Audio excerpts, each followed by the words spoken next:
I have known Dan for maybe 30 years. I've known him as a banker, as a community leader, as a volunteer, as a friend. And I think he's proof that you can be a kind, generous, noble human being and still be very successful in business. His leadership style was really setting the tone, being very precise with his language, but leading through that example, and I think that has a lasting impact. I just think his kind and respectful approach, it gets the best out of people. He's easy to talk to, he's approachable, he's the kind of manager you want because no matter what you take to him, whatever questions or concerns, he just has a kind and thoughtful approach to how he addresses issues, and I just think it goes a long way. He walks the walk, doesn't just talk the talk. He wants to move the bank forward. He wants to help people move forward in their careers. Dan's leadership, I think, has been instrumental in building Mountain West Bank to what it is today. He's had such an impact on the community. He's served in so many leadership positions among nonprofits like the St. Alphonsus Foundation and the Boise Metro Chamber.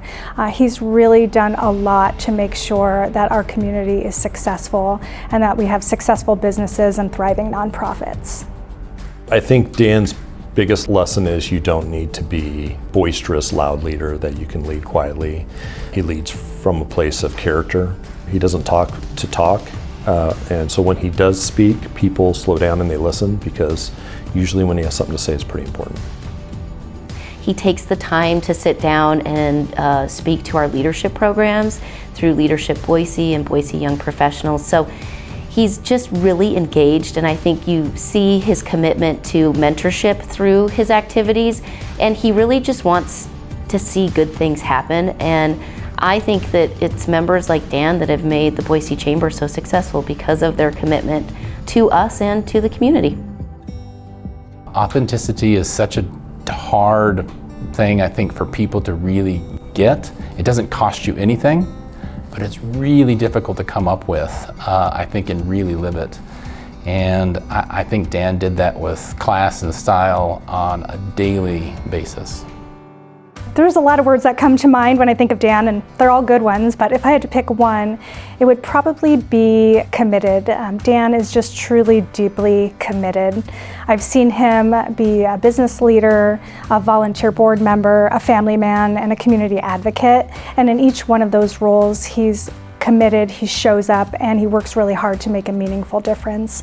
And I think anybody who's had the chance to have a conversation with him or seen him work would see that commitment firsthand. Dan exemplifies what community banking is, has been a great advocate for the banking community, has been a wonderful advocate beyond just the Treasure Valley, throughout the state of Idaho, and does a great job. Traditionally, we view success as position and status and wealth. But really, Dan's success is more on a community level, that this community is a better place because of Dan Price. In all the things he's done, either as a civic leader, a business leader, or a leader of nonprofits, he's been just that, been a leader, and done a fantastic job making Boise a better place. He was the board chair for me when I first took over the Boise Metro Chamber for my first year. I'm really grateful for the year I had with him, and I can't imagine having anyone else be my board chair.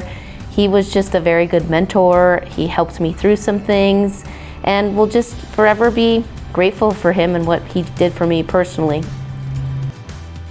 Dan is absolutely a servant leader. Probably the best thing that I can say about Dan's leadership is the people that are still here. You can see everybody that he touched that are now in leadership roles that will help further the foundation that Dan set.